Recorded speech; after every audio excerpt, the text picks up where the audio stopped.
Fala galerinha do nono ano do Colégio Curso Universo, tudo bem com vocês? Aqui mais uma vez, presente com vocês, professor Pedro Henrique, professor de História. Sejam bem-vindos a mais uma videoaula de História aqui no canal da escola, tá? Espero que vocês tenham todos aí, tiveram todos aí uma boa semana, tá? E um excelente final de semana aí que já está chegando, beleza? Então, pessoal, como sempre, a gente vem trabalhando aí, seguindo a linha do livro de vocês, tá? Eu venho sempre enfatizando isso, porque tem muita gente que fala às vezes que o professor não está seguindo o livro, ou que o professor deixa o livro de lado, que o professor não passa as atividades. Então desde o começo eu estou falando para vocês que a nossa linha de raciocínio, o nosso trilho, o nosso caminhar é justamente aí a perspectiva do livro, tá? Então tudo que o livro aborda, a gente traz aqui numa perspectiva mais interessante, tá? Através de várias curiosidades e elementos principais e particularidades a mais, tá? Que complementam a base do livro, porque o livro ele serve de base, tá? Ele serve aí como um alicerce para a gente seguir o nosso caminhar aí historiográfico, beleza? Então, pessoal, dito isso, lembrando a vocês que a gente está falando agora dentro de história, mais específico agora, história do Brasil, tá? Então, nas primeiras semanas, quando eu peguei aula com vocês, então a gente trabalhou ali aquela parte do pós Primeira Guerra Mundial, então a gente estava falando especificamente sobre a questão da Europa, tá? Como as potências naquele período, eles começaram a passar por várias modificações nesse período pós-guerra, esse período entre guerras, porque já já a gente vai começar a falar sobre a Segunda Guerra Mundial, tá? E agora, nessas últimas semanas, a gente veio para um lado mais nacional, tá? A gente trabalhou aí a perspectiva em relação à história do Brasil nesse contexto de década de 20 e a ascensão da década de 30, tá? Então a gente viu na primeira aula sobre o fim da República, tá? Que é justamente ali a República Oligárquica que a gente trabalhou com você, que eu trabalhei com vocês. Então a gente viu ali a parte do cangaço, a gente viu sobre a economia, a questão do próprio café, tá? Um pequeno surto industrial que teve naquele período. A gente viu ali vários movimentos sociais, tá? Que culminaram com várias modificações naquele período, tá? Como Coluna Prestes e tenentismo, tá? Entre vários outros que o livro de vocês aborda e que a gente trabalhou em últimas aulas, tá? Então eu digo isso para a gente fazer um panorama, um contexto daqueles assuntos que a gente trabalhou, tá? Quem ainda não assistiu às últimas aulas, volta aí alguns vídeos, tá? No canal da escola, aí na playlist de vocês, tá tudo aí detalhado, tudo tranquilo, tá? Então a gente começou a fazer esse panorama de Vargas, tá? Lembrando que esse assunto de história de vocês é o mesmo do que o pessoal tá vendo no terceiro ano, tá? Que é justamente ali a parte da República Nova, tá? Essa nova república que vem com uma democracia diferente, que vem com várias perspectivas diferentes, beleza? Então na primeira aula a gente viu sobre a Revolução de 30, e a gente viu como Vargas ele se acende, ele chega no poder, e a gente viu também o governo provisório, tá? Então lembrando que foi ali de 1930 a 1934, onde o elemento principal daquele período era justamente ali a centralização de Vargas em torno aí de vários poderes em suas próprias mãos, tá? Com a atuação dos interventores e várias conquistas que ele fez ali naquele momento, beleza? Na última aula a gente viu a segunda parte do governo que se chama o governo constitucional, tá? Que já é outro período e são outras características, tá? Que foi justamente que a gente viu de 34 a 37, com questões políticas mais efervescentes, tá? E a gente viu também até a culminância ali de uma nova Constituição que trouxe uma modificação em todas as estruturas da parte do Brasil, tá? Seja ela política, social e econômica. E a gente viu que o Brasil ele estava ganhando um novo mecanismo político naquele momento ali a partir de 34. Beleza? Então, ainda dentro da era Vargas tem o último período do governo, que é o que chama Estado Novo, tá? Que é justamente a ditadura, e é onde a gente vai começar a falar hoje e vai concluir essa parte da ditadura hoje mesmo, tá? Então, lembrando, fazendo um panorama aí para vocês, a era Vargas, justamente esse nome era, tá? Essa grande extensão aí de tempo, esse grande período, justamente aí durante 15 anos, onde o líder político, onde o governante aí do Brasil naquele momento, Getúlio Vargas, ele ascendeu durante a Revolução de 1930, ele se perpetuou no poder até 1945, só que em 3 fases diferentes, tá? Governo provisório, constitucional e o Estado Novo, tá? Vocês não podem esquecer essas questões aí importantes dentro da era Vargas, beleza? Então aqui a gente fez nesse começo aqui de aula uma introdução mostrando aí um panorama, refletindo sobre as questões principais que a gente já trabalhou, tá? Então aqui tá praticamente o mesmo slide, tá? Aqui tá o slide da Era Vargas completa, então a gente viu justamente essa parte de toda a introdução, governo provisório, 30 a 34, a parte da Revolução Constitucionalista de 32, a gente viu ali São Paulo querendo tomar o poder, lembra lá que São Paulo tinha uma oligarquia, tinha uma elite econômica muito forte, tá? E ela fazia ali a chamada política do café com leite antes da ascensão de Getúlio Vargas no poder, beleza? Ela se alternava ali junto com Minas Gerais e colocava ali um político do seu estado específico no poder e assim tinha vários benefícios e privilégios para cada estado, beleza? Então Getúlio Vargas chegou justamente para poder quebrar e romper com esse sistema, tá? Que acontecia através dessas estratégias políticas entre governadores, entre o próprio presidente, entre os coronéis, tá? E assim tinha toda a política ali de fraudes, tá? Que acontecia na chamada República Oligárquica, beleza? Então passando, pessoal, a gente viu tudo isso, tá? Viu Constituição de 34, onde tinha aí várias questões específicas para aquele momento. Um destaque aqui foi justamente a parte do voto feminino que a gente viu, tá? Então era uma estratégia onde Vargas ele colocou ali em relação à parte trabalhista também, que vai se acender principalmente e tem uma legalização a partir do Estado Novo, que é o que a gente vai ver hoje, tranquilo? Então aqui em 34 a gente já viu também governo constitucional, duas partes políticas que brigavam naquele momento, uma briga, uma desavença, uma contraposição muito importante dentro do governo constitucional, que é a A e B de caráter conservador e com várias alianças em relação àquilo que acontecia no mundo fora, no mundo internacional, que era justamente a ascensão de regimes totalitários, tá? E tinha a Aliança Nacional Libertadora, tá? Chamada ANL, com a questão aí mais de esquerda, combatendo aquilo que a parte da A e B pregava, beleza? Então o Brasil político naquele momento ele estava se dividindo dessa forma, tá? Entre a ANL e a e B, tranquilo? Lembrando a vocês que Getúlio Vargas ele era um cara que eu sempre falei isso aqui para vocês que tinha um equilíbrio entre as diversas camadas em que ele governava, tá? Então, tanto ele estava do lado da ANL, tanto da AIB, até porque ele tinha uma semelhança muito com a AIB, porque ele achava até bonito, tá? Ele gostava daqueles regimes totalitários que aconteciam lá na Europa, tá? Particularmente aí falando de Alemanha e de Itália, tranquilo?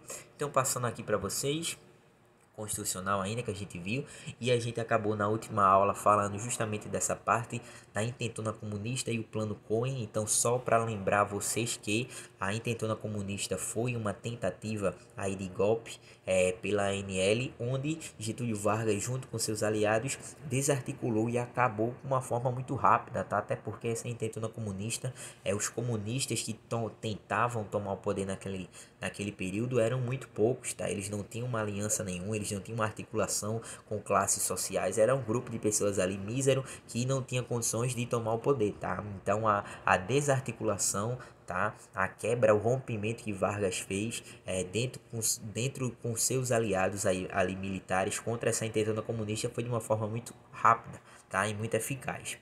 Só que teve também o chamado Plano Cohen, tá? Que foi, como eu coloquei lá embaixo, a gente explicou na última aula. Quem não assistiu, volta lá vendo sobre o governo constitucional. Aqui a introdução a gente tá justamente resgatando aqueles conceitos que a gente aprendeu, tá? Então, o Plano Cohen foi um projeto forjado pelos integralistas, tá? Ou seja, pela A e B, aquele partido político de caráter ali fascista, tá? Que tinha todo um caráter conservador, beleza? Então foi feito aí em torno também de várias estratégias de Getúlio Vargas, onde queria colocar ali uma emergência ali dentro do cenário brasileiro. Por quê? Porque o pessoal temia, morria de medo ali de comunista, tá? É o perigo vermelho, lembra lá da União Soviética, tá? Lembra daquele período que estava dominando ali no que viria a ser depois da Segunda Guerra Mundial, tá? Então o pessoal quando falava em comunista aqui, o pessoal ficava com medo, tá? Então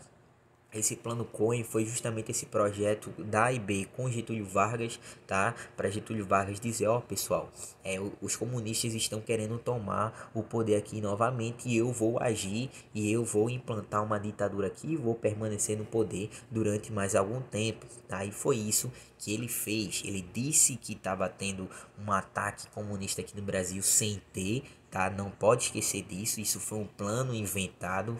Ele forjou essa estratégia para se manter aí, se perpetuar no poder. Não podem esquecer disso, tá? Intentando a comunista, houve, professor? Sim, houve. Eles tentaram, tá? E foi uma maneira sufocada ali de uma forma muito rápida, mas o plano Cohen foi um plano forjado aí pela IB junto com Getúlio Vargas. Tranquilo? E passando, pessoal, aqui a gente viu nas últimas aulas e agora falando especificamente sobre a nossa aula de hoje, que é sobre a última parte do governo. Então, a partir do plano Cohen, Getúlio Vargas ele vai se perpetuar no poder, tá? Isso em 37 e aí tem uma nova fase do governo dentro da era Vargas que se chama Estado Novo, ou seja, o Estado brasileiro ele estava ganhando um novo caráter e esse caráter era um caráter ditatorial, tá? É o que a gente vai ver agora, tranquilo? Então, passando aqui para vocês, ó, lá em cima, o Estado Novo não pode esquecer ali a parte da data, tá muito importante. Por quê? Porque quando eu for colocar alguma questão para vocês, um exemplo, eu vou colocar lá, de acordo com a Era Vargas, especificamente falando sobre os anos de 1930 a 1934. Tranquilo? É assinar a alternativa correta. 1930 a 1934 foi que período? Governo provisório, tá? Então foi completamente diferente do Estado Novo, que é o que a gente está vendo agora. Sim, são particularidades de cada governo, tá? Então por isso que a data é muito importante nessas questões. Você tem que se situar,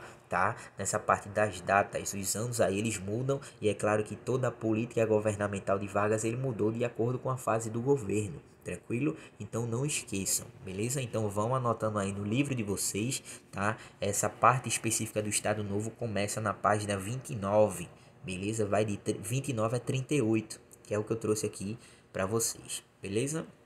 Então, página 29. Então, vamos lá. Estado Novo, pessoal.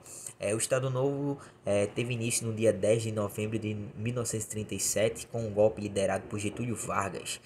Com o golpe, o Congresso Nacional, as Assembleias Legislativas e as câmaras municipais foram fechadas e impostas uma nova Constituição.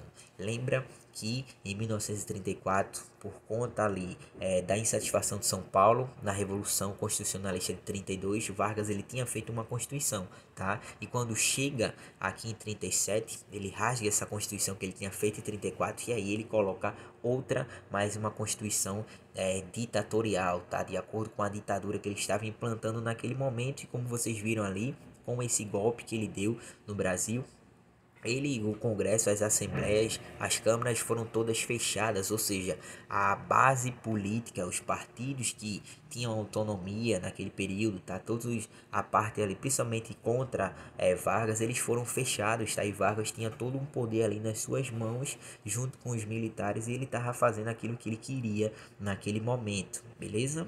Então, vou ler aqui para vocês as seguintes transformações a partir desse período. Já falei para vocês que ele fechou o Senado e a Câmara dos Deputados aí em cima, suspendeu os direitos constitucionais, ou seja, quais são os direitos constitucionais? Liberdade, tá? Liberdade de expressão, liberdade de propaganda, liberdade até de locomoção. Nem todo mundo poderia sair assim ou do Brasil ou entrar no Brasil ou transferir aí de vários estados a mercadoria e tudo mais. Ele até nessa parte ele teve toda uma centralização, uma limitação, tá? Extinguiu os partidos políticos nesse período, outorgou uma nova Constituição, que é justamente essa Constituição que eu vou passando aqui para vocês, ó, lá em cima, Constituição de 37, que se chama Polaca, tá?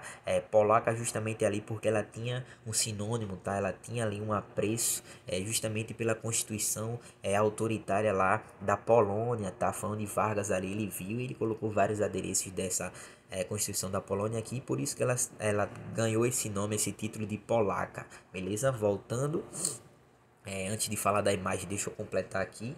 Então, essa nova Constituição, ela também proibiu as greves, tá, nesse período, até porque os partidos políticos e os sindicatos, eles, né, já não estavam mais funcionando normal, é uma ditadura, lembra disso, tá? eles afirmaram o nacionalismo, que é nacionalismo a gente já trabalhou, é justamente aquele sentimento e aquela afirmação de você ser pertencente ali à sua própria pátria, tá? Aos recursos dela e você fazer ter todo um privilégio e um sentimento em busca ali da sua própria nação, tá? Então esse sentimento do nacionalismo e esse sentimento nacionalista exacerbado que aconteceu lá na Europa foi justamente um dos fatores que ocasionou a Segunda Guerra Mundial, tá? O que a gente vai ver lá na frente, tranquilo? Afirmação do nacionalismo e controle do governo sobre os sindicatos, tá? Lembra os sindicatos ali, que é justamente um órgão específico em representar uma classe trabalhadora, por exemplo, sindicato dos professores, sindicato do pessoal da medicina, dos advogados e etc, tá? Então ele começou a limitar essa ação dos sindicatos, ele tinha todo o controle. E aqui ao lado eu mostro para vocês uma imagem, um cartaz do período, uma ali de 35, tá? O Brasil está de pé, vigilante e disposto a tudo, empenhado na conquista do seu destino imortal, tá? Então aí pode ver um sentimento nacionalista, tá? Um desejo e um maior apreço por questões nacionais, por questões aí do seu próprio território, beleza? Então falando ainda sobre a Constituição Polaca, lá em cima eu coloquei algumas setinhas que mostram para vocês. Ela colocou Vargas como seu líder representante, tá? Continuar aí se perpetuando no poder. Então Vargas ele continua através dessa Constituição 37. A suspensão das eleições também aconteceu, tá? Lembrando que de 35 deveria ser outro presidente seguindo. Aí a linha sucessória não foi ele, e provavelmente ali na parte de 39 e 40 seria outro, mas não a partir de 37, com a nova Constituição, ele aí se perpetua no poder mais alguns anos, tá? E por último, como eu disse para vocês ali, que ele proíbe, ele coloca na ilegalidade as associações, ou seja, os grupos ali específicos que faziam reuniões, e os partidos políticos, tá? Então, nesse momento, pessoal, a limitação, a centralização e também a repressão contra a população foi muito forte, principalmente quem fazia oposição ao governo ditatorial de Vargas, tá? Então, nesse período, muita gente foi presa, tá? Muita gente foi torturada, muita gente foi exilada, ou seja, foi mandada para fora do Brasil, e muita gente foi assassinada, principalmente quem ia de contra ao governo de Getúlio Vargas, tá? Lembra, é uma ditadura, tá? Não tem liberdade, não tem liberdade de expressão, muito de locomoção também, ali tem várias variáveis, tá? Você não podia fazer aquilo que você tinha vontade, é uma ditadura e realmente o bicho estava pegando naquele período, tá? Não pode esquecer disso, beleza? E aí, pessoal, dentro desse controle feito por Getúlio Vargas, ele criou alguns órgãos, como eu coloquei para vocês ali, que controlavam o Estado, tá? Justamente ali para poder ter uma fiscalização sobre aquilo que acontecia dentro da sociedade brasileira, tá? Então, um dos primeiros foi o DESPES, tá? Que é a Delegacia Especial de Segurança Política e Social, era um órgão específico em fazer várias buscas, várias perseguições e fiscalizar ali a sociedade, a parte social brasileira. E existiu também o DIP, muito mais conhecido, tá? Que era justamente o Departamento de Imprensa e Propaganda, tá? Esse é mais importante porque ele fiscalizava e ele estava por dentro das mídias daquele período, das propagandas, dos filmes, das manifestações artísticas, tá? Então, filmes que iam sair naquele período era passado pelo DIP, e o DIP ia e dizia, não vai ser passado isso aqui. Manifestações artísticas, eventos culturais, tá? Seja, sei lá, desfiles, questões cívicas naquele momento, tudo que iria de contra o que Getúlio Vargas ali não gostava, o DIP chegava lá e dizia, isso não pode acontecer, isso vai ser limitado, isso vai ser... Então o DIP estava por dentro dessas questões de propaganda, tá? De imprensa, aquilo que acontecia aí no cenário brasileiro. Tranquilo? Então, passando aqui lá em cima, mostrando para vocês a parte ali do DIP, tá? Departamento de Imprensa e Propaganda. Falando um pouco sobre a economia dentro do governo do Estado Novo, então lá em cima, primeiro tópico que vocês não podem esquecer, transição de um sistema agroexportador para industrial, ou seja, antes ali do período de Vargas, tá? O Brasil ele tinha a economia praticamente toda voltada para a parte do café, tá? Era agroexportador, latifúndio, a parte da própria agricultura, tá? Era muito forte em relação a essas questões agrárias. A partir de Vargas ele teve um sentimento aí de nacionalismo, tá? De desenvolvimento em relação a várias indústrias, e a partir do capital estrangeiro ele fez aí a Companhia Siderúrgica Nacional, tá? A CSN, isso em 41, e a Companhia Vale do Rio Doce em 42, tá? Então foi duas grandes empresas que a partir do governo do Estado Novo, junto com Getúlio Vargas, ele começou a fazer esse desenvolvimento aqui no solo brasileiro, beleza? Ainda dentro da economia, listei aqui para vocês que ele tinha o controle do governo na produção de minérios e também as fontes de energia, tá? Então toda essa modificação que teve dentro das fontes de energia foi por conta de Getúlio Vargas também naquele período, tá? O controle econômico nesse período foi forte em relação até nessa parte. E também ele teve ali ele fez a criação do Conselho Nacional do Petróleo, que era justamente um órgão ali específico de tratar e analisar questões referentes ao próprio petróleo, que viria a ser conquistado lá na frente no seu segundo governo, que, já dando spoiler aqui, vai acontecer futuramente. Tranquilo? Então essa parte da economia. Lembrando também que na parte de baixo, valorização do trabalho é o que a gente chama dentro da historiografia, dentro do governo de Vargas e dentro de vários outros também, o trabalhismo, tá? Ou seja, a valorização do trabalho, uma corrente aí de um político voltado para questões do trabalho. Beleza? Então eu coloquei aqui para vocês dois pontos. Primeiro, a regulamentação da Justiça do Trabalho, tá? Um ministério que foi feito aí, que tratava um órgão específico justamente por conta dessas leis, tá? Que viria a ser feito por Vargas e consolidando aí a partir da CLT que a gente tem até hoje, que a gente falou lá que ele já estava planejando desde o governo provisório, tá? Lembra lá das férias remuneradas, tá? Do descanso semanal, a parte de 8 horas diárias, tá? A parte de várias adequações de aposentadoria e várias outras coisas que aconteceu graças a essa parte trabalhista de Vargas e que temos como benefício até hoje. Tá? Não pode esquecer, principalmente aí na parte de baixo, consolidação das leis do trabalho, ou seja, a CLT, beleza?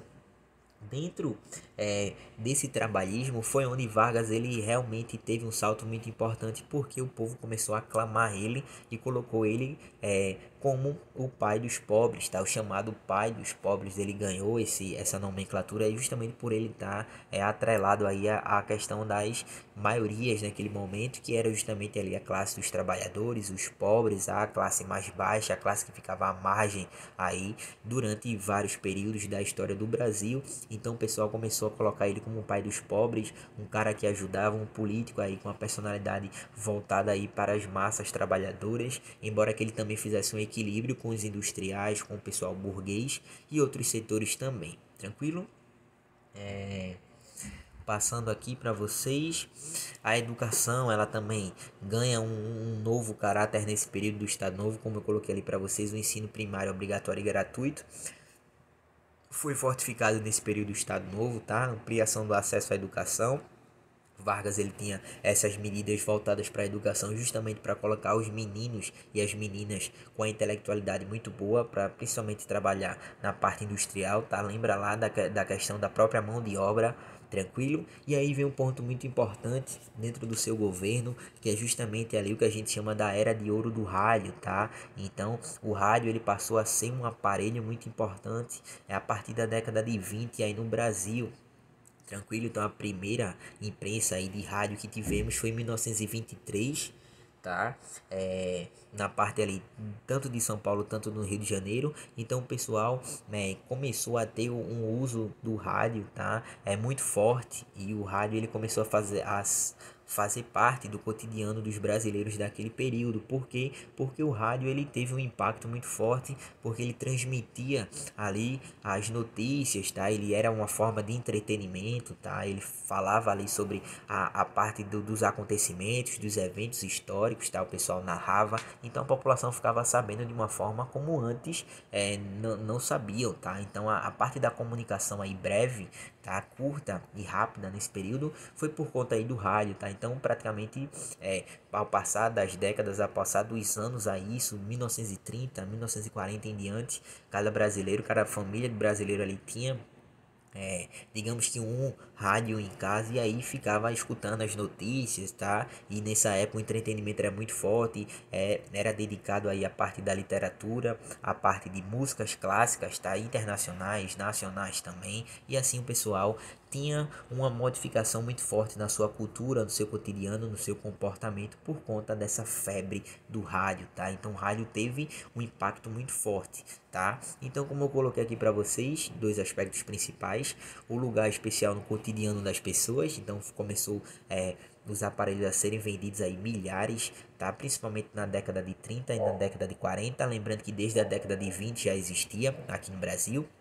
E por último, lá embaixo, o rádio ditou a moda, estimulou o consumo de produtos industrializados, criou novas formas de lazer e veiculou diferentes sensibilidades, valores e hábitos, tá? É aquilo que a gente tem hoje, digamos que com a internet. A internet, ela influencia você de diversas formas, tá? É um meio de comunicação aí muito eficaz, muito efervescente, que cada dia a gente tem novas modificações, e naquele período ali da década de 20 e 30 era justamente o rádio, esse aparelho aí gigantesco, fantástico, que mudou a vida da população. Então o que aconteceu? Nesse período os políticos eles viam o rádio como um aparelho, um elemento de ir para passar suas ideias, tá? Então Getúlio Vargas foi um deles que fez esse uso de uma maneira muito eficaz. Então Vargas utilizava aí as rádios para discursar, para todo brasileiro aí escutava seus discursos. Então ele professava aí, e uma coisa muito interessante, tá? Dentro do governo do Estado Novo 37 a 45, Vargas na parte do rádio, nessa propaganda, ele só exaltava o governo dele, tá? Então, a parte do assassinato, da centralização, da tortura e das coisas que aconteciam aí dentro dessa ditadura que acontecia, ele mascarava, tá? Ele só falava das coisas boas, construir uma siderúrgica, trouxe direitos para os trabalhadores e tudo mais, e o pessoal aclamava dele. Só que, claro, a população também sabia dessa parte ditatorial, só que pelos rádios era passado só uma imagem boa de Getúlio Vargas, beleza? Então, pessoal, o rádio ele foi como um transmissor cultural aí, moldou a vida de muitas pessoas, principalmente nessa parte de Getúlio Vargas, tranquilo?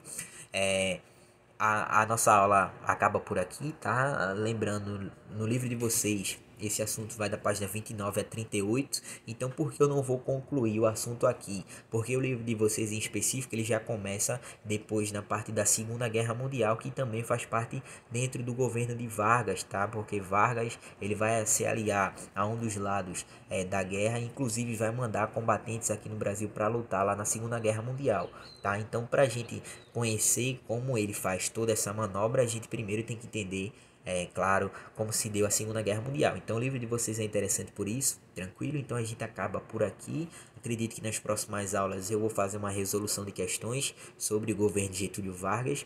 Aí depois a gente começa a Segunda Guerra Mundial até fazer o panorama e a conexão com o governo de Getúlio Vargas. Aí seguindo a linha do livro de vocês, beleza? Então essa foi a aula de hoje, espero que vocês tenham gostado. E semana que vem estaremos juntos novamente. Valeu e forte abraço.